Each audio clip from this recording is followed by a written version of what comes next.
so far we understand that almost everyone in phase 1 has gotten at least one dose of the vaccination. Are you pleased with the process that we're taking in India? I think this is a very well thought out staging of the vaccination program. The main function of the vaccine is to protect people from getting severe illness and possibly even very severe adverse outcomes like deaths. So we have to protect those who are at the highest risk.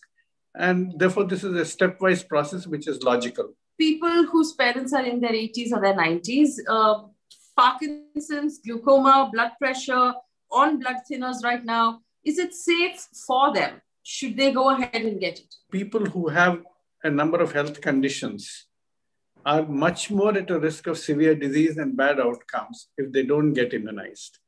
So it is better for all such people to get immunized, but definitely we'll have to pay attention to the problems that they already have and see that they're under good control. If they're not under good control, then it's possible that the body itself may not necessarily take the vaccines very well to full effect. But don't think that vaccine itself is going to be very harmful because you have a disease condition. And if you avoid the vaccine and get infected, the outcomes are likely to be very serious. And that's something that you would like to avoid. So when you say get some of these conditions under control, blood pressure, diabetes, is there anything else that people should keep an eye out for? Well, if there is any infection, for example, even if somebody is having a bad common cold or cough and or worse still a chest infection, all those will have to be cleared before they actually get treated, or a urinary tract infection or any other infection. What about blood thinners? Frankly, there is no real need for us to be worried about blood thinners because there are two types of blood thinners. One are called antiplatelet drugs like aspirin and clopidogrel, which are frequently used for people who have had heart attacks or angina or who might have had strokes. Those are the kind of people who are usually put on these medicines to prevent clotting. And these act on blood cells which form the clots. But then there is a second category also called anticoagulants. They act on proteins called coagulation factors, which are circulating in the blood. And then they actually trigger the process by which the clot is formed ultimately. So these are two pathways. If they're well controlled on these medicines, there is absolutely no need for them to worry at all. On the other hand, the anticoagulation is usually monitored frequently by tests called prothrombin time or INR. And usually that is tested every few weeks. And the doctors would have been monitoring them. And if that particular test is within the desired range, again, there's nothing to worry. The doctor would tell you that's okay to go ahead. And generally a thin needle, a gauge 23 or a 25 needle, if it is used, it'll avoid the problem of a blood clot forming in the muscle. So there is really no reason to worry if you're on those kind of blood thinners, as long as your blood tests are showing the desired range of effect.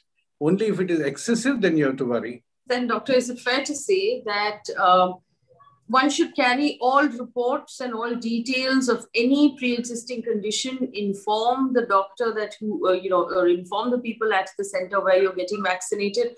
But there isn't any real reason to worry about, any danger from the vaccination per se. No, absolutely not. Basically, I would say that people who are on blood thinners, they should tell that they're on the blood thinners, or if they're on any other medication, they should say that they're on that medication. For example, if they're taking anti-allergy drugs or any other chemotherapy drugs, they should tell. But people who are on certain types of medicines may wish to consult their regular treating physician, get the advice, and carry that physician's note to the vaccination center. There are some questions from people who are saying that their parents are perhaps too frail and aged to travel to the hospital. Do you think that in the future there will be a possibility where people would come home to give them the vaccination? Frailty is a challenge. There is absolutely no doubt about it. There, I believe we should make our best attempt to take the person to the hospital for one reason. Even if it is not that you are getting into a crowded ward or a queue, pre-negotiate the arrangement in which the elderly person is taken into a relatively quiet part of the hospital where they can be injected. While there are two reasons why. Firstly, these vaccines come in vials of multi-dose samples. So to individualize one injection for one person at home is going to be difficult unless a whole mohalla is being covered. Second is, if there is a minor or a major side effect, hopefully it may not be a major side effect, but even a minor side effect, the best place to be is in a hospital. You did say minor or major side effects. What kind of side effects could we expect? What's the least or the worst of it? Well, it depends partly on the age and partly on the strength of your own immune response. Usually you will get a little bit of pain at the injection site. There can be a little swelling. That pain may last for a day or two, or even less than that. But the other thing is sometimes you may get more muscle pains, other muscles as well. You can get fever, which can, as I said, last for a day or two. But usually it's a mild affair and not very common as well. You may get a headache. So these are some of the things that people get usually, but rarely you can get other side effects like fall in blood pressure, which has been called anaphylactoid reaction. Some people with high blood pressure, partly because of the injection and the anxiety associated with it, their blood pressure can rise. So these are some of the side effects, but none of them are really life-threatening, and most of them are transitory, will disappear in a few hours or maximum in a day or two. Is it possible to get COVID or to contact the virus in between doses? Yes, you can, because it takes at least 14 days for a reasonably good immune reaction to come in, because you're depending upon what are called the IgG antibodies, and you're also waiting for your cellular immunity or the T-cell immunity to get triggered and build up.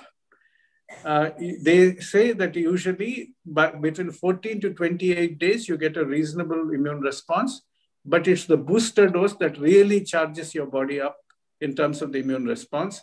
So that's why you get your best result about 14 days after the second dose. There's also an understanding now that patients or people, candidates for the vaccine, will not be given a choice between the two vaccine candidates available in the market. Now, a lot of people are also perhaps going to have a preference for one or the other. How do you expect, how would you recommend people tackle that challenge? Well, basically, there is a choice still possible, because different hospitals are being supplied different types of vaccines. Some of the hospitals are getting Covaxin, some of them are getting Covishield. And it is known now which hospital is getting which vaccine. Generally, you can find out. So you have a choice of trying to find out which hospital is giving you the vaccine of your choice, and try and choose that as your preferred site when you register on the website. Then you will have a chance of getting the vaccine of your choice. Most of the private hospitals are getting Covishield.